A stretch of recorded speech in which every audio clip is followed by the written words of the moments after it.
अस्सलाम वालेकुम, कैसे हैं आप सब। उम्मीद करती हूँ खैरियत से होंगे, अपने अपने घरों में खुश होंगे, आबाद होंगे। लगभग सबको अपने हिफ्ज़-ओ-अमान में रखे, बहुत सी खुशियाँ अता फ़रमाए। आमीन सुम्मा आमीन। स्टार्ट करते हैं अपना आज का रिएक्शन। और इससे पहले मैंने इसका पार्ट 1 डाला था और अभी रिएक्शन का है पार्ट 2। और बाकी जो बची बातें हैं वो अभी हम यहाँ डिस्कस करेंगे। जो जो भी सियानी के व्लॉग में था उस पर अपना रिव्यू देंगे और जो भी लोगों के क्वेश्चन आए थे उनके आंसर करेंगे। तो स्टार्ट करते हैं अपना रिएक्शन। और आज आपने जो सियानी का व्लॉग देखा, बहुत सी मेरी बहनों ने पार्ट 1 देखकर क्वेश्चन किए कि नहीं आपने ये मिस कर दिया। वो तो मैंने मिस कुछ नहीं किया, बस कुछ चीज़ें मैं तब जो है डिस्कस कर पाई और कुछ चीज़ें मैं अभी डिस्कस करूँगी क्योंकि वीडियो बहुत लंबी हो जाती है यार। तो खैर स्टार्ट करते हैं। अच्छा, यहाँ पर ड्राइविंग से रिलेटेड ना बहुत सी मेरी बहनों ने क्वेश्चन भी किए कि आप ही देखो वो ड्राइविंग का जो एक इसने ड्रामा क्रिएट किया है और जो कुछ ड्राइविंग का इसने अभी सीन क्रिएट करके दिखाया उस पर ज़रूर बात करना। तो उस पर मैं बात करती हूँ। और मैं आप लोगों को ये बात बताती चलूँ, ये जो इतने टाइम से ड्राइविंग का ये एक बहाना करती आ रही है ना, कभी एक बार एक दिन जाती है अपने हस्बैंड के साथ और मैं ड्राइविंग सीख रही हूँ, कभी आप ड्राइविंग स्कूल में एडमिशन लेके जस्ट 2 दिन गई है और उसके बाद इसने कहा मैं जाती हूँ लेकिन मैं वीडियो नहीं बना रही। हालांकि ये कोई जाती वाती नहीं है। क्यों? क्योंकि ड्राइविंग इसको बहुत पहले से आती है, ये बात मैं आपको बता दूं। इसमें कोई झूठ वाली बात नहीं, ड्राइविंग इसको बहुत पहले से आती है। वाईटी के ऊपर आने से पहले की इसको ड्राइविंग आती है। अब किसने सिखाई होगी ये आप भी बहुत अच्छे से जानते हो। लॉन्ग ड्राइव पे जाना और मतलब सब आपको पता है ना। खैर इन चीज़ों पर मुझे नहीं लगता कि खुल के कुछ डिस्कस करना चाहिए, लेकिन आप लोगों को ये चीज़ें पता है। तो ड्राइविंग इसको बहुत पहले से आती है, ये हर चीज़ में माहिर है, ये हर काम कर लेती है सिर्फ जानबूझ के। ये इसका एक ड्रामाबाजी होती है। ये पार्लर में भी जाती थी, ये जीन्स भी पहनती थी, ये ड्राइविंग भी इसको आती थी। हर तरह का फैशन, हर तरह का काम ये औरत करना जानती है। ये ड्राइविंग और मोहताज होके हस्बैंड की बैठना, ये सब एक ड्रामाबाजी है। क्यों? क्योंकि यही दिखाना कि मैं बेचारी अबला नारी अकेले कुछ कर नहीं सकती और हस्बैंड की मुझे बड़ी ज़रूरत है। सिर्फ हस्बैंड को अपने पास रखने के लिए, ये सब ड्रामे क्रिएट करने के लिए सिर्फ इसने मेन एक बनाया कि मुझे ड्राइविंग आती नहीं है, बच्चों का पिक एंड ड्रॉप, बच्चों का फलाना और ये इन सब चीज़ों के लिए ये झूठ बोलती रही है। आज जो उसने ड्राइविंग करके दिखाई है ना, कोई बंदा भी ये नहीं बोल सकता कि ये वो औरत है जिसने 1 से 2 दिन ड्राइविंग सीखी हो। 2 दिन ड्राइविंग सीखने के बाद आप इस तरह से बड़ी गाड़ी लेकर रोड के ऊपर नहीं जा सकते हो, ना ही आपको अलाउ होता है। और वहाँ पर रास्ते में ये बोल रही है कि मुझे ड्राइविंग नहीं आती। अच्छा, मज़े की एक बात यहाँ पर मैं आप लोगों को बताऊँ। ये जब गाड़ी लेकर घर से निकली ना और इसने रास्ते में बताया, वो देखो वो मर्द जा रहे हैं और बोल रहे हैं कि लड़की देखो ड्राइव कर रही है और इस तरह की बातें बाहर कर रहे हैं और मैं उनको रास्ता दे रही हूँ। मतलब आप लोगों को ये बात कुछ अजीब नहीं लगी? और मतलब ये कोई नई बात तो आजकल रह नहीं गई ना कि औरतें ड्राइविंग कर रही हों। होता था पहले कि कभी कभार किसी औरत को देखें तो वो बड़ा अजीब सा लगता होता था और लोग बोलते थे कि देखो वो औरत जो है वो ड्राइव कर रही है। लेकिन आजकल तो ये बहुत नॉर्मल ये चीज़ हो चुकी है ना। मुझे नहीं लगता कि इस तरह कोई देखकर मर्द रास्ते में रुक कर बोलता हो वो देखो जी कोई औरत जो है, औरत नहीं लड़की, ये क्या बोल रही थी, लड़की ड्राइविंग कर रही है। अरे 35 साल की 3 बच्चों की माँ और खुद को बोल रही है लड़की। अरे बीबी, तू अभी भी अपने आप को कुंवारा समझती है? तुम्हें लगता है कि तुम अभी भी कुंवारी बैठी हुई हो? इतनी चुन्नी काकी कोई नहीं हो। ये 13 साल शादी और 13 साल ये बोल बोल के तुझे क्या लगता है कि तू 13 साल की अभी तक बैठी हुई है? जब तुम्हारी शादी हुई थी ना, तुम्हारी पूरी उम्र 18 साल थी। ये जो 13 साल का ड्रामा करती है, आप मुझे बताओ इसकी जो बेटी है, बड़ी बेटी, वो 12 साल की है, तो उससे 1 साल ही बड़ी हुई ना, 13 साल। क्या उसकी एज देखकर लग सकता है कि ये बच्ची शादी के काबिल है? मतलब किसी भी एंगल से इस बच्ची की शादी हो सकती है। मतलब 1 साल बाद तो इसकी बेटी फिर इसकी उम्र की हो जाएगी ना, जो कि इसने 13 साल लगाया हुआ है। तो क्या उस टाइम पर आकर वो बच्ची आगे से बच्चा पैदा कर सकती है? मतलब ये भी तो अपनी बेटी की उम्र की थी ना। इसकी बेटी अगर 12 की है तो ये 13 की थी बकौल इसके शादी के टाइम पे, और उसके बाद इसका बेटा भी पैदा हो गया। कैसे हो सकता है ये पॉसिबल यार? जब तक बच्ची बालिग ही नहीं हो सकती तब तक उसकी कैसे शादी हो सकती है, कैसे बच्चे हो सकते हैं? ये हो कैसे सकता है? इसने पागल पूरी दुनिया को बना के रखा हुआ था।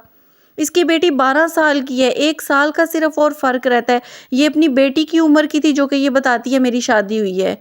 इतना बड़ा झूठ ये खुलेआम आकर लोगों से बोलती है। ये पूरे 18 साल की थी जब इसकी शादी हुई थी, और ये जो इसकी मतलब कोई केस वेस इस पे पहले जो हुआ था, जो मामलात चले थे, उसमें इसका शनाख्ती कार्ड भी सामने आया था। उन्होंने अपनी कम्युनिटी पे जब सारे लीगल डॉक्यूमेंट्स लगा के दिखाया था ना, तो जो सऊदीया की एक सिस्टर है, उन्होंने जब लगा के दिखाया था, उसमें इसका आईडी कार्ड भी था, सब कुछ था। तो उसमें इसकी जो एज पता चली थी, उस हिसाब से ये भी 35 साल की है। ये चुन्नी काकी कोई नहीं है, इसने एम ही पागल बनाकर लोगों को रखा हुआ है। पता नहीं 1990s की थी या 91 इसकी थी डेट ऑफ बर्थ ना, और इसको प्रॉपर अपनी एज का पता भी है। ये सिर्फ एक वो करती है, मुझे पता ही नहीं है मैं कौन से सन में पैदा हुई, मेरी उम्र 5 साल बड़ी करके लिखी गई थी। अरे कैसे बड़ी करके लिखी गई थी?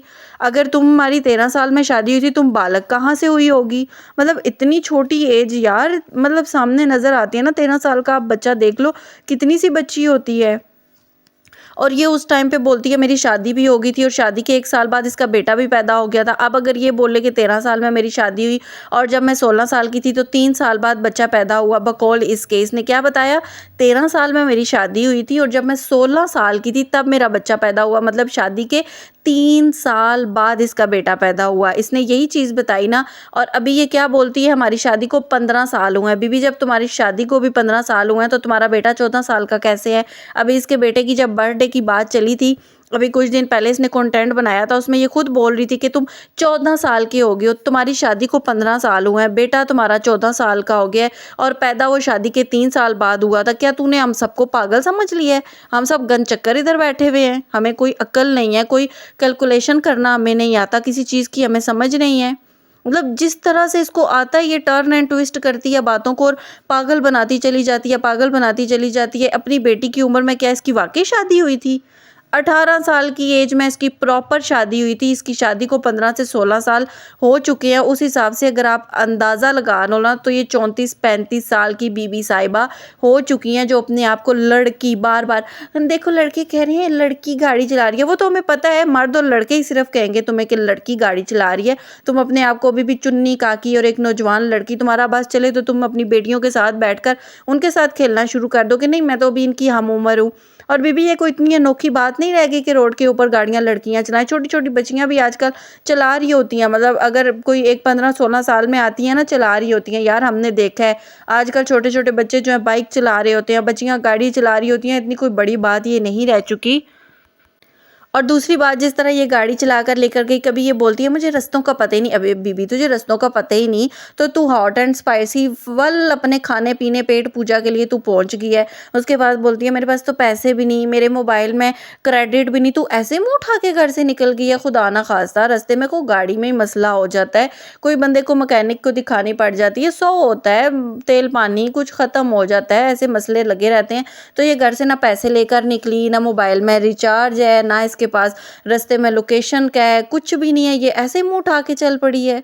मतलब कैसे ये बेवकूफ़ बनाती है यार लोगों को, और साथ अपनी नौकरानी को भी ये बिठा कर ले गई कि कुछ भी हो। ऐसे कैसे हो सकता है यार, इतना बड़ा रिस्क, और वो भी तू बड़ी गाड़ी ले जाकर इतना बड़ा रिस्क ले सकती है? तूने पागल समझ के रखा हुआ है। तू सिर्फ यहाँ पर बता कि हर चीज़ में मैं अपने देखने वालों को पागल बनाती आ रही हूँ, और आज भी बनाया है, जबकि गाड़ी चलाना इसको बहुत पहले से आता है। अब ये जो गाड़ी चलाना और ये सब दिखा रही है ना, ये इसलिए क्योंकि सलमा ने अपने बच्चों को पिक एंड ड्रॉप देना शुरू किया है। अब ये औरत सुबह सुबह उठ के अपने बच्चों को पिक एंड ड्रॉप तो देने से रही, अपने बच्चों की रूटीन में उनका साथ आगे पीछे जाने से रही, क्योंकि ये वो औरतों और उन माओ जैसी नहीं है ना, जो माएँ घर के काम भी करते हैं, जो बच्चों की पिक एंड ड्रॉप का भी काम करते हैं, बच्चों पे भी प्रॉपर तवज्जो देते हैं, बच्चों की पढ़ाई पे हर चीज़ पर तवज्जो देते हैं। वो काम तो ये कर नहीं सकती। अब सलमा को कहीं ना कहीं तो इसने कॉपी करके दिखाना था। तो सलमा जाती है बच्चों को पिक एंड ड्रॉप देने के लिए, और ये जाती है वहाँ पर रोल खाने के लिए। मतलब सीरियसली, बच्चे ट्यूशन गए हुए हैं, घर वापस आएंगे, क्या खाएंगे, क्या पका है, क्या होगा, बच्चे कब स्कूल से आए, क्या हुआ, कुछ भी इस बीबी को नहीं पता। लेकिन कॉपी करने के लिए इसको और कुछ नहीं मिला, तो कहती है चलो जाके रोल खा के आ जाते हैं। बस दिखाना है कि सलमा तुम गाड़ी चलाती हो ना, तो मैं भी देखो गाड़ी चला रही हूँ। तो बीबी, ये ड्रामेबाजी ना तो उन्हीं लोगों को करके दिखा जो वाकई आंखें बंद करके तुम्हारा व्लॉग देखते हैं। आंखें खोल के नहीं देखते, वो आंखें बंद करके देखते हैं। और आप लोग देखो, जब ये मतलब गई है ना गाड़ी निकाल के, रास्ते में इसने कहा मेरे हस्बैंड से मेरा राब्ता नहीं हो रहा। फिर इसने बोला कि हस्बैंड को मैंने कॉल किया और हस्बैंड अभी तक घर नहीं पहुँचे। इसने यही बात बोली, आप सुनना। इसने बोला कि हस्बैंड को मैंने कॉल किया है, मैंने बताया, और हस्बैंड अभी तक घर नहीं पहुँचे। और वहाँ से जब इसका हस्बैंड और इसकी बेटी लेने के लिए आए ना वहाँ पर हॉट एंड स्पाइसी के बाहर, तो वहाँ पर इसने अपनी बेटी से पूछा, अच्छा तुमने अपने भाईजान को बताया था? भाईजान ने आगे से क्या बोला, मतलब मुझे बड़ा अजीब सा लगा यार, ये बेटे से डरती है या ऐसी क्या बात है, क्या चोर है, क्या चीज़ छुपाने की कोशिश करती है। और फिर बाद में मुझे पता चला कि ये भाईजान से इतनी इंक्वायरियाँ क्यों करवा रही थी, अपनी बेटी से बार बार क्यों पूछ रही थी। क्योंकि वहाँ से हस्बैंड आया, हस्बैंड से इसने पूछा, हस्बैंड कहते नहीं, मैं घर आया ना, मैंने गाड़ी बड़ी देखी, कोई नहीं है। मैं अंदर गया, मैंने सेकंड वाइफ से पूछा, सेकंड वाइफ मेरी गाड़ी बड़ी वाली हमारी कहाँ गई? उसने बोला वो तो सियानी लेकर निकल गई है। हस्बैंड ने कहा कि मुझे तो पहले यकीन नहीं आया, फिर मैंने कहा वही गई होगी, और फिर इतने में तुम्हारी कॉल आ गई। पहले तो सियानी बोल रही थी कि वो बच्चों को ट्यूशन से लेने गया हुआ था जब मैंने कॉल की, वो आके बोल रहा है मैं घर पर था जब तुमने कॉल की। मतलब दोनों मियाँ बीवी के बयान तो खैर आपस में मिलते ही नहीं। मुझे तो लगता भी नहीं इसने कॉल की होगी, ये सब ड्रामाबाजी क्रिएट की गई ना। इतनी ये चुन्नी काकी है कि अपने मोबाइल में बैलेंस ही ना रखे, हो सकता है ऐसा। खैर उसके बाद जब ये घर पहुंची ना, वहाँ पर जाकर ना बच्चे के कोई रिएक्शन नहीं थे। इतने में अम्मा की कॉल आई। बच्चा पूरी अम्मा को शिकायत लगा चुका था कि अम्मा निकल गई है आज फिर। अम्मा कहती है ये आज फिर लड़के गई थी, क्यों गई थी, क्यों बाहर निकल गई थी, ये लड़के ही जाती है। अम्मा और इसका बेटा तो उसकी प्रॉपर पोल पट्टी खोलने पे लगे ही रहते हैं यार। बेटे को जो ही पता चला गाड़ी नहीं है, बेटा सीधा गया और अम्मा को कॉल करके बता दिया, ए निकल गई है। फिर आपको याद है कराची में भी एक बार ऐसे ही हुआ था, जब इसने पूरा नाटक किया था कि मैं आज पूरा दिन छुप के गुजारूंगी और देखूंगी हस्बैंड का रिएक्शन। और हस्बैंड ने क्या किया था, अपनी काम वाली को टेरेस पे चेयर रख के दे के बिठा के उसको बोलता है कि यहाँ से तुम प्रॉपर नज़र रखना, किसके साथ आएगी, किससे पैसे लेगी देगी। आप जाकर वहाँ पर, आज भी इसका व्लॉग पड़ा हुआ है, हम लोग झूठ बोल रहे हैं ना, इसका व्लॉग आज भी पड़ा हुआ है, खुद जाकर देखना। वो जो इसकी शाहीना शायद थी ना, वो कहती है कि बड़े गुस्से में था, मुझे कहता है ये टेरेस पे मैं तुम्हें, बालकनी थी या टेरेस था शायद ना उस घर में इसका, तो वहाँ पर मैं तुम्हें चेयर रख के देता हूँ, वहाँ पर तुम बैठकर तो पूरी नज़र रखना कहाँ से आएगी, किसके साथ आएगी, और पैसे लेगी देगी। कुछ इस तरह की भी, पैसों की भी उसने बात की थी। और मुझे कहता है यहाँ से हिलना भी ना। अरे कौन सा बंदा अपनी बीवी पे नज़र रखता है, मतलब ये छुपी थी ये कहकर मेरा हस्बैंड परेशान होगा, मुझे ढूंढेगा, और हस्बैंड साहब अलग कामों पे लग गए, नौकरानी को बोलते हैं तू नज़र रखी किसके साथ आएगी। यार अगर कोई घर से गायब हो तो इंसान ये बोलता है कि वो किसके साथ आएगी, मतलब अजीब सा कुछ मुझे लगा ना वहाँ पर। और हस्बैंड साहब और सब परेशान, क्योंकि मतलब इसको पता है यार, एक बंदा जो होता है ना जिसके बारे में सबको पता होता है, तो फिर अगर उसका कुछ भी 19-20 होता है ना, तो सबसे पहला शक वहीं पर इंसान का जाता है। तो अब अम्मा जो इसके साथ रहती है ना, प्यार मोहब्बत वाला रहना नहीं है ये, आप समझो कि अम्मा ने इसको बेड़ियां डाल के रखी हुई है। आपको याद है ना सऊदीया में भी जब इसने कहा था अब तो जाके मैं डाइवोर्स लूंगी, फिर अम्मा ने इससे 2 दिन बात नहीं की। फिर अम्मा ने वीडियो में भी आकर कहा कि नहीं ऐसा नहीं, मैं इसको करने दूंगी। और अम्मा यहाँ पर जो आकर बैठी हुई है ना, ये अम्मा की तरफ से इसके पाँव में बेड़ियाँ। अम्मा निकलती गई और कैसे गाड़ी निकली है, कैसे ड्राइविंग भी आ गई है, कैसे ये भागी है फुर करके। इसलिए जो जितने नाटक है ना, हाय अम्मा हाय अम्मा, असल में ये चाहती थी कि अब अम्मा वापस ना आए। यकीन करो जिस तरह की इसकी बातें थी ना, बार बार अम्मा कब आओगी, अम्मा आओगी, अम्मा फलां होगा, अच्छा अम्मा ये होगा, मतलब जैसे ये बातें कर रही थी ना, मुझे ऐसे लग रहा था जैसे ये चाहती नहीं है कि अब अम्मा आए ना वापस। और अम्मा निकली और ये गाड़ी लेकर फुर करके निकल गई। मतलब कुछ समझ नहीं मुझे इसकी ये सारी है, ये ड्रामेबाजी करना, ये रोना। एक तरफ ये बोलती है कि अम्मा मेरे पास वापस आ जाएगी। अरे बीबी जब तुम्हें पता चल गया है अम्मा वहाँ रमज़ान के रोज़े रखने गई है, उम्रा करने गई है, अम्मा ने वापस आ जाना है, फिर ये रोना धोना किस बात का। फिर ये रो धो के वाइटी के ऊपर बैठ के ये 2 दिन से अम्मा के नाम के तुम ड्रामे क्यों कर रही हो। उम्रे पे तो सारी दुनिया जाती है, इंसान खुशी से भेजता है, जाओ अल्लाह के घर जा रहे हो इबादत करके आना। तो जब सलमा इतनी बुरी है, सलमा के पास तुम्हें माँ को नहीं भेजना, सलमा को ज़रूरत भी नहीं अब होनी चाहिए उसको घर पे रखने की, उसकी माँ है यार, हम लोग हक नहीं रखते ये बोलने का, लेकिन एक बात है ना, बोलना चाहिए। सलमा को ज़रूरत भी नहीं उस माँ को अपने पास रख के अपने आप को एवं ही ट्रोल करवाने की। तेरी माँ है सियानी, जुम के तुमने लिए, 45 लाख माँ से तुमने लिया, बाकी जो कुछ था माँ से तुमने हड़प करके बैठी हुई हो। तो तुम्हारा काम था माँ को टिकट करा के भेज, माँ को वहाँ होटल का अरेंजमेंट करवा, जिस चीज़ का भी करवा। ये सलमा का नहीं है कि सलमा एयरपोर्ट पर आकर उसकी मिन्नतें कर करके उसको घर लेकर जाए, महीना उसको खिलाए पिलाए ठूसे, और उसके बाद माँ वहाँ से ड्रामा करके वापस आए और सारे मिलकर सलमा को ट्रोल करते रहे। अरे भाई क्यों? सलमा के पास थी ना, तो सलमा ने तो कभी ये ड्रामेबाजियां करके रो धो के कभी नहीं दिखाया था, और ना ही कभी झुमके लेते हुए कि अम्मी ने मुझे झुमके दे दिए, अम्मी ने मुझे 45 लाख दे दिया, अम्मी ने फलां दे दिया। अरे सब कुछ लिया तो तुमने है, फिर इल्ज़ाम सलमा पे किस चीज़ का डाला जाता है कि सलमा माँ को लूटती रहती है, सलमा माँ से जुल्म करती है? काम तो माँ तेरे घर में करती है, फिर ये बात क्यों बोली जाती है सलमा माँ से काम करवाती है? हमने तो कभी सलमा के घर में माँ को कपड़े धोते नहीं देखा, माँ को कभी बच्चों को कपड़े पहनाते तैयार करते नहीं देखा, कभी माँ को सुबह नाश्ते बनाकर बच्चों को स्कूल भेजते हुए नहीं देखा, कभी माँ को 24 घंटे किचन में घुस के खाने बनाते हुए हमने नहीं देखा। वो तो तेरे घर में वो सब कुछ करती है, और जब अपने घर की बारी आती है ना, फिर पता है क्या बोलती है? मैं तो इसलिए करवाती हूँ कहीं अम्मी बैठी बैठी ना बीमार ना हो जाए।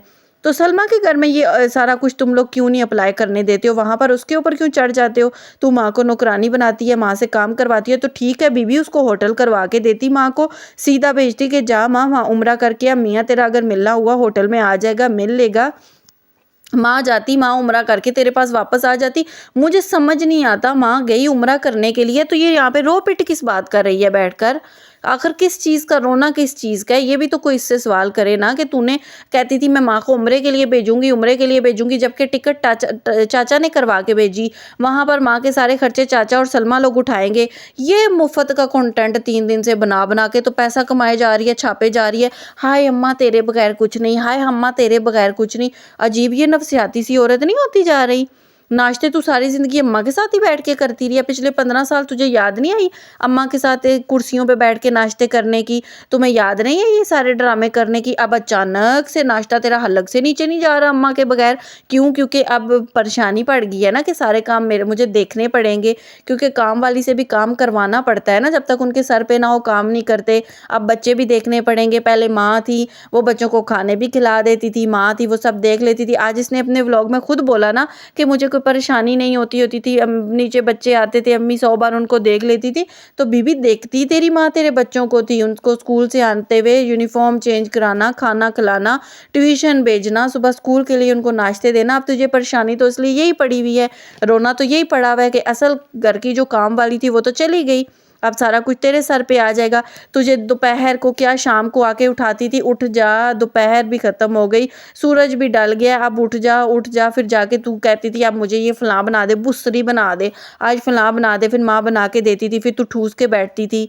मतलब यार पागल है यहाँ पर सारे, जिस तरह की ये बातें करके दिखा रही है। माँ उम्रा करने गई है, इसके रोने पिटने नहीं खत्म हो रहे यहाँ पर बैठकर, और उधर से सलमा को जी तू माँ से काम करवाएगी।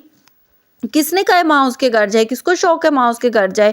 अच्छा यहाँ पर मैंने ये भी बातें सुनी कि जो दूसरा घर है वो भी शायद इन्होंने कोई सेल वेल सलमा ने नहीं किया हुआ, मतलब सेल नहीं, उसने तो रेंट पे वहाँ पे लिया हुआ है ना, क्योंकि सऊदीया में तो ये अपना कुछ प्रॉपर्टी खरीद ही नहीं सकते ना। तो वो अभी तक इसने रेंट वाला घर रखा हुआ है, वहाँ पर ये माँ को रखेगी। अच्छा एक तरफ ये बोलते हैं कि माँ के साथ सलमा लोगों ने बड़ा जुल्म किया है, दूसरी तरफ ये बोलते हैं आज भी सलमा ने वो रेंट वाला घर रखा हुआ है। क्यों वहाँ पर, क्यों क्यों इसने रखा हुआ है? माँ के लिए रखा था तो फिर तो बड़ी अच्छी बात है। देखो माँ के लिए आज भी उसने ठिकाना बना के रखा हुआ है, माँ की खातिर रेंट पे कर रही है। नहीं तो कोई तुक नहीं बनती ना कि वो पुराना घर रखा हुआ है वहां पर माँ को ये ठहराएगी। और ठहराने की वजह क्या है कि वहां पर 2 किचन थे, एक किचन में माँ आराम से काम कर लेती थी, एक में सलमा, और यहाँ पर किचन एक है। तो अब सलमा माँ से सारे काम करवाएगी अपने किचन में, तो माँ को घुसने भी नहीं देगी, क्योंकि सलमा ने तो सारा दिन सोते रहना होता है। सलमा तो माँ बाप को एक चाय का कप नहीं बना के दे सकती, सुबह से शाम तक सोई रहती है। तो ये जो सलमा के घर रोज़ ये जो रमज़ान की भी तैयारियां हो रही हैं, खाने बनती हैं, ये कौन चाहता है बनाने के लिए? मेरे ख्याल में ये सियानी बाजी जाती होगी, है ना? ये सियानी बाजी इतनी सुगड़ है, अपने किचन में भी सारे काम करके फिर सलमा के घर में भी जाती है, सारे काम करके आती है, और सलमा हर वक्त सोई रहती है, इसको तो पता ही नहीं है किसी काम का। और सियानी बेचारी सुबह सुबह माँ के लिए नाश्ता बनाती थी, माँ की टांगें दबाती थी, फिर माँ के पाँव धोती थी, मालिश माँ की करती थी, माँ को गर्म पानी करके देती थी नहाने के लिए, दिन के खाने माँ के लिए बनाती थी, फरमाइशी खाने, बेचारी माँ के कपड़े धोती थी, माँ को कपड़े प्रेस करके देती थी। कितने काम करती होती थी सियानी, है ना? लेकिन सलमा तो सारा दिन सोई रहती है। सलमा के घर भी वो जो सारे खाने पक रहे होते हैं, साफ-सुथरा वो जो सलमा का घर है, वो सारा सियानी जाके करके आती होती है ना? वाक़ई, बात तो आप बिल्कुल सही करते हो। सियानी जैसी सुघड़ तो औरत हमने देखी ही नहीं है। सलमा देखो ना, उसको कुछ काम ही कोई नहीं करना आता। बच्चों को पिक एंड ड्रॉप भी जाकर सियानी दे के आती है उसके घर में, सारे काम जाके सियानी करके आती है। और माँ को देखो, सलमा नौकरानी बना के रखती है सियानी के घर में, तो माँ को तख्त बिछा के दिया हुआ है, अम्मा इस पे तू विराजमान रह, मैं टांगे दबाऊंगी, मैं खिदमतें करूंगी। बड़ी खिदमतें हुई हैं कि शाम के 5 बजे अम्मा उठाती थी, उठ बूसरी बनाई है खा ले, उठ चाय बनाई है पी ले, बच्चों को मैंने ट्यूशन भेज दिया है। उसके बाद अम्मा हाय किधर चली गई, हाय ये काम तेरा कर ले, वो कर ले। और बोलती है मैंने 2 काम वाले अम्मा को रख के दिए हुए थे। अरे बीबी, 2 काम वालों के बाद अगर तेरे घर की ये हालत है तो सोचो, अगर ये 2 काम वाले ना होते इसके घर में तो कीड़ों ने चलना था, कीड़ों का राज होता यहाँ पर। 2 काम वाले होने के बाद ये हालात हैं कि किचन टोटल अम्मा के सर पे था। सिर्फ 2 काम वाले सफाई के लिए थे, और सफाई जो इसके घर में, अल्लाह माफ़ करे, मैं कहती हूँ 2-2 4-4 महीनों से जो बैग के अंदर कपड़े पैक है ना, नए बच्चों ने अभी वो कपड़े पहने कोई नहीं, इसने खोले कोई नहीं अभी तक, उनके ऊपर से उसने स्टिकर भी नहीं उतारे, कुछ भी नहीं उतारा, और वो जूं के तूं पड़े हुए। अब कह रही है अगले साल पहनाऊंगी। बीबी, अगले साल वो तुम्हारे बच्चों को पूरे आ जाएंगे, क्योंकि ये एज ऐसी होती है, इसमें हाइट बच्चों की बढ़ती रहती है। तुम तो 1 महीने बाद जाकर उनके जूते जूते और उनका यूनिफॉर्म चेंज करती रहती हो कि उनकी हाइट बढ़ गई है, और बोल रही हो कि इस साल लिए हुए कपड़े मैं अगले साल पहना दूंगी, तब हाइट नहीं उनकी बढ़ेगी। मतलब कैसे पागल बनाती है ये औरत सबको ना। सब कुछ लालो लाल करके अम्मी को इसने भेजा भी ना। खैर छोड़ो, हमें क्या, जो करती है इस चीज़ में करती रहे। अच्छा, और आज इसने क्या बोला कि मेरे घर में पौधे आ गए हैं जी, अब मैं अपने कमरे को बनाऊंगी इबादत का कमरा, सामने पौधे होंगे, बैठकर मैं इबादत करूंगी। कभी तो ये आसमान को देखकर बातें करती है, कभी ये पौधे सामने रखकर इबादतें करती है।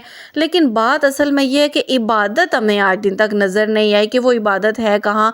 जब ये कराची में थी, आपको याद होगा, तब भी वो अम्मी वाला रूम इसने बहुत वो ड्रामे लगा लगा के सेट किया था। यहाँ पर मैं और अम्मी जो है हम नमाज अदा किया करेंगे, तरावी पढ़ा करेंगे, इबादत किया करेंगे, हम दोनों एक साथ इस कमरे में बैठकर ये किया करेंगे, वो किया करेंगे। लेकिन एक दिन ये औरत आपको तरावी नमाज अदा करती हुई नज़र आई? एक दिन कुरान पाक की तिलावत करती हुई ये औरत नज़र आई? एक दिन किसी टाइम की नमाज, हाँ जुम्मे वाले दिन आदाब करने ये ज़रूर आ जाती थी। और जब लोगों ने बहुत बोला तो कुरान पाक का पहला पेज ये खोल के तो बैठ कर दिखा रही थी कि मैंने जो है ना कुरान पाक पढ़ रही हूँ। एक दिन ये औरत किसी को इबादत करती हुई नज़र नहीं आई। तो सेम इस घर में भी यही कुछ होगा। इस बार तो खैर अम्मी भी नहीं है, पिछली बार अम्मी थी तो अम्मी को इक्का दुक्का फिर भी करके इसको रोज़ा रखवा लेती थी। इस बार तो इसने उस काम से भी फारग हो जाना है। तो बीबी देखेंगे कितना तुम जो है ना इबादत वाला कमरा बनाती हो, जहाँ से तुम महीना महीना बेडशीट ही नहीं चेंज करती। कितना इबादत वाला कमरा बनेगा, कितनी उसमें तुम बैठ कर इबादतें करोगी। मतलब सारी दुनिया पागल नहीं होती ना, ये जो तुम ड्रामेबाजियाँ करके दिखाती हो। अब कहती है मेरे पास तो दिन ही कोई नहीं है, मैं ग्रोसरी करूँ फलां करूँ। तो बीबी आ ये गाड़ी ले जाकर वहाँ पर रोल खाने की जगह जाके तू ग्रोसरी करके ले आती, जाकर वहाँ पर कोई काम निपटा लेती ना। ये सारा ड्रामा करने की क्या ज़रूरत थी? तूने पूरा दिन सो के गुजारा, शाम को तू 5:30 बजे उठी, उठ के गाड़ी में तू बैठी है, बैठ के तू निकल गई है, और वहाँ से तू रात को वापस आई है। आकर फिर तूने गिफ्ट ओपनिंग की, उसी रात को इसने वीडियो बनाई होगी ना, जो भी कल ये डालेगी। बीच में देखो एक एक दिन की बचत ये कर लेती है ना। अब फ्राइडे वाले दिन आज वीडियो आई और फ्राइडे की रात को ही ये गिफ्ट ओपनिंग की वीडियो करेगी। एक दिन बनाई हुई वीडियो ये सैटरडे को भी डालेगी, संडे को भी डालेगी, तो बीच में सैटरडे तो ये मिक्स कर लेती है। फिर ये घूमती फिरती है, कहाँ होती है, क्या होती है, वो चीज़ तो ये नहीं दिखाती। असल व्लॉगिंग तो वो है कि आप सब दिखाओ ना। ये बच्चों का कुछ दिखाती है ना, ये अपना कोई रूटीन दिखाती है। उसके बाद जब बात होती है तो ये बड़ी सुघड़ है। लेकिन जो सलमा सब कुछ दिखा रही है उसको जाके गालियां देते हैं कि इसको तो कुछ आते ही नहीं है। अच्छा, यहाँ पर ये भी बोला गया कि जी सलमा जाए नमाज दिखा रही है तो सलमा बड़ा गलत काम कर रही है। जब सियानी कराची में होती थी, सियानी जाए नमाज बिछा के इक्का दुक्का दिन जब नमाज का ड्रामा करती थी, इसकी जाए नमाज पर कभी बिल्ली आके बैठ जाती थी। बच्चों को तो ये अक्सर बिठाकर ड्रामेबाजी करना शुरू कर देती थी। आपको याद है कराची वाले दोनों घरों में, जब दोनों घरों में ये रहती होती थी, DHA वाले भी और इससे पहले जो मोहल्ले का घर था उसमें भी, जब ये ड्रामा करती थी बहुत से लोगों ने इस पर क्वेश्चन उठाया था। इन लोगों ने क्या बोला था, बिल्ली तो पाक होती है, बिल्ली के बैठने से कुछ भी गुनाह नहीं होता, क्या हो गया। वो बिल्ली को बिठा के ना कितनी कितनी देर बातें करती रहती थी। उसके बाद फिर ये अपने बच्चों को वहीं बिठाकर कभी कंघी कर रही है, कभी क्या कर रही है, उस चीज़ पर किसी ने क्वेश्चन नहीं उठाया। लेकिन आज मलाक अगर जाए नमाज़ पर आकर बैठ गई है तो इस पर इतने क्वेश्चन, इतनी बातें, मतलब यार हद होती है, कोई बात बोलने वाली भी इंसान बोलता है। अच्छा, अगर जानमाज़ सलमा दिखाती है तो बड़ा गलत काम करती है, क्योंकि आप लोगों को है ना वो मस्जिद नबी दिखाए, ना वो कुरान पाक, ना जानमाज़, ना इबादत, ये जो नमाज की चादर है कुछ भी नहीं दिखाए, क्योंकि आपकी सियानी जिस तरह से अबाया उतार के फेंक दिया, दुपट्टा उतार के फेंक दिया, सुबह शाम बाज़ार सेलिब्रेशन और ये सब कुछ दिखाती है। आपकी सोच है हर बंदा यही दिखाए, कोई दीन की तरफ जाकर कुछ भी ना दिखाए, कोई अपने मज़हब की कोई अच्छी चीज़ ना दिखाए, क्योंकि ये चीज़ आप लोगों से बर्दाश्त नहीं होती ना। आप कहते हो सियानी की तरह हर कोई बस गंदगी ही आकर यहाँ दिखाता रहे तो सब खुश हैं। मतलब सियानी क्या दिखाती है, दुपट्टा उसने उतार के फेंक दिया, आप लोगों को कोई परेशानी नहीं। एक और नमाज की चादर पहन के आती है, उस पर आप क्वेश्चन कर रहे हो कि ये नमाज की चादर की आकर बेहुरमती करवाती है। किस चीज़ की बेहुरमती नमाज की चादर की? क्या वो कर रही होती है नमाज की चादर पहनकर? किचन में ही वो अपना सारा व्लॉग शूट करती है। कभी किचन के बगैर उसका आपने आगे पीछे कोई व्लॉग देखा? बाहर वो जाती है तो वो अबाए में जाती है। नमाज पढ़ते हुए उसने एक बार दिखाया था, हम लोगों ने उसको बोला, वापस उसने कभी भी नहीं दिखाया, वो भी उसने प्रॉपर पूरी नमाज पढ़ते हुए नहीं दिखाया। लेकिन आपकी सियानी पिछले रमज़ान में पूरे कैमरे से हर एंगल की वो अपनी लेकर दिखा रही थी। मैं माँ के साथ नमाज पढ़ रही हूँ, फिर बैठकर माँ के साथ दुआ मांग रही हूँ, उधर ही बैठकर फिर ये गप्पे माँ से मारती रहती थी। तब किसी को एतराज़ नहीं हुआ। जिस वक्त ये छोटे से टेबल, साइड टेबल के ऊपर इसने कुरान पाक पूरा महीना रखे, वहीं पर बच्चों की पीठ भी हो रही थी, उसी तरफ पाँव करके ये लोग लेट भी रहे थे। किसी ने एक बार इस चीज़ पर आवाज़ नहीं उठाई कि ये कितनी बेहुरमती हो रही है। क्या कुरान पाक की बेहुरमती आप लोगों को नज़र नहीं आई थी? क्या नमाज हर एंगल से दिखाना, जस्ट अपने मकसद के लिए यूज़ करना, वो आपको दिखाई नहीं दिया? लेकिन अगर सलमा की बेटी चाहे नमाज पर बैठ गई है तो उस पर बहुत वावेला मच गया। यार बात किया करो, बराबरी की किया करो, हक की किया करो, ताकि कोई सुनने वाला भी बोले कि हाँ आपने सही बोला है। अगर सलमा हमारे सामने दीन की कुछ इस तरह करेगी ना, हम तो फ़ौरन टोकते हैं, और हम टोकेंगे क्योंकि हमारे दीन से आगे ना तो हमें सलमा है और ना सितारा है, ये दोनों बढ़ के हमें अपने दीन से नहीं है। तो यहाँ पर ऐसा नहीं है कि हम किसी को डिफेंड करने के लिए, किसी को आकर प्रोटेक्ट करने के लिए ऐसा बोल रहे हैं, नहीं। जो सही बात है वो सही बात है। अगर एक बच्ची चाहे नमाज पर जाकर बैठ गई है, इसमें कोई बुराई वाली बात नहीं हुई। मतलब कौन सा ऐसा टाइम हुआ है जो हर वक्त वो जो नमाजें दिखाती रहती है या इस्लाम को यूज़ करती है। अच्छा, आज के व्लॉग में जब इसका हस्बैंड पौधे लेकर आया ना, शाम के टाइम जब ये गाड़ी चलाने के लिए बाहर जा रही थी, तब ये बाहर जाकर देख के इतनी हैरान, अच्छा नीचे भी इतने ज़्यादा पौधे लेकर आए हैं, अभी ये भी लगाएंगे। देखिए माय यूट्यूब फैमिली, यहाँ पर भी इतने पौधे पड़े हैं। अरे बीबी, शाम के 5 साढ़े 5 बजे तू देख कर बता रही है, मतलब इससे पहले तू बाहर घर के आई ही नहीं, तूने देखे ही नहीं कि पौधे लेकर आया है नहीं आया, और उसके बाद बोलते हैं कि आप ऐसी बात ना करो। जिस औरत को यही नहीं पता कि शाम तक उसके घर के नीचे क्या हो रहा है, क्या नहीं हो रहा, कौन आ रहा है, कौन जा रहा है, क्या चीज़ ला रहे हैं, फिर उस पर क्या और बात की जाए। मतलब अगर ये उठी होती, कोई बच्चों की रूटीन दिखाई होती, इसको पता होता हस्बैंड कहाँ गया था, पौधे लेकर आया, कितने लेकर आया, इसने कौन से मंगवाए, हस्बैंड इस वक्त कहाँ गया है। हस्बैंड तो सारा दिन काम पे लगा रहता है। मतलब इस औरत को किसी चीज़ का पता ही नहीं। वो तो मर्द भी है और औरत भी है इस घर की, वो तो माँ भी है और वो बाप भी है। वो हर काम बिना किसी के कहे, एक होता है ना औरतें हस्बैंड को बोलती हैं ये काम करना है, वो जाते हैं। लेकिन इसका तो हस्बैंड निराला है कि बीवी को पता ही नहीं होता, तो वो सारे काम कर लेता है। बच्चों की कोई चीज़ लानी है, बच्चों को कुछ खिलाना पिलाना है, बच्चों के स्कूल का कोई काम है, फीसें जमा करानी है, घर के बिल देने, हर चीज़। कभी हमने इस औरत के मुँह से ऐसी चीज़ें नहीं सुनी जो अमूमन औरतों का होता है। घर का बिल आ गया, औरतें इस चीज़ को देखती करती भी हैं, कितना आया, कब आया, घर की ग्रोसरी का, ये सारी चीज़ें देखती हैं यार औरतें। लेकिन इस बीबी के तो कुछ अजीब ही कारनामे चलते हैं। और उसके बाद आज बैठकर गाने गा रही कि ज़माना है पीछे तो पता नहीं मैं आगे, तो आसमान ऊपर, तो फलां फलां। बीबी तूने कौन सा केटू सर करके आई है जो ज़माने को तूने पीछे छोड़ दिया है? कौन सा अपने मुल्क के लिए कोई अवार्ड या गोल्ड मेडल जीत कर तुम आई हो? कौन सा यहाँ पर कोई, मैं कहती हूँ, जिहाद करके आई हो? करके तुम क्या आई हो जिस पर तुम इतना ड्रामेबाजी करती हो, जैसे पता नहीं तुमने क्या ही कोई अच्छा काम कर लिया हो। हमें तो तुम सिर्फ अपने शोर को नंगा करती हुई नजर आई हो, हमें तो सिर्फ गंदगी नजर आई है तुम्हारी तरफ से, और तो हमने आज दिन तक कुछ नहीं देखा। हर बंदा उठ उठ के मुंह फाड़ फाड़ के गंदगी यहाँ पर बोल रहा है। कौन सा तुम्हारे खानदान ने और तुमने मिलकर कोई मार्का सा अंजाम दिया है? क्या ऐसा काम किया है जो तुम लोग ऐसे प्रिटेंड करते हो जैसे पाकिस्तान के लिए तो सारे अवार्ड तुम लोग ही हासिल करके आए हो? बाकी दुनिया तो ऐसे ही बैठी भी यहाँ पर जक मार रही है, मतलब अजीब ही कुछ इनका सिस्टम है ना यार, समझ नहीं आता। और यहाँ पर आज बैठ के अम्मा बोल रही हैं कि लड़के गई होगी, मतलब देखो ना, अम्मा को सही पता है ना कि आए दिन, मतलब चांद रात वाले दिन मैं हस्बैंड से लड़के चली गई, फलां दिन मेरी हस्बैंड से ये बात हो गई, मैं नाराज़ होकर घर के बाहर चली गई। हर दिन कोई ना कोई इसका यही ड्रामा होता है, हस्बैंड के साथ ये हो गया, हस्बैंड के साथ लड़ाई हो गई। और अगर इसका हस्बैंड देखो तो मुझे तो नहीं लगता यार कोई हस्बैंड ऐसा होगा, सारा दिन इसके काम करता है, इसके पीछे नौकर बन के फिरता रहता है, उसके बावजूद भी आए दिन इसका एक ही ड्रामा, हस्बैंड से लड़ लिया, हस्बैंड से लड़ लिया। तो वो जो आपने एक वॉइस सुनी थी ना चाचा की वीडियो के अंदर, जहाँ पर इसकी माँ और इसका हस्बैंड बोल रहे थे पीछे, और माँ कह रही थी ये कभी भी सुधर नहीं सकती, तो फिर आप लोग खुद ही अंदाज़ा लगा लो, वाकई ये नहीं सुधर सकती। तो ठीक है व्यूअर्स, काफ़ी चीज़ें थी जो मैंने डिस्कस कर ली, अगर फिर भी कुछ रहता हो तो ज़रूर कमेंट में बताइएगा, इंशाल्लाह नेक्स्ट वीडियो में उस पर बात करेंगे। उम्मीद करती हूँ आपको आज की वीडियो पसंद आई होगी, पसंद आई हो तो लाइक शेयर सब्सक्राइब कीजिएगा। इंशाल्लाह मिलेंगे कल। अल्लाह हाफिज़।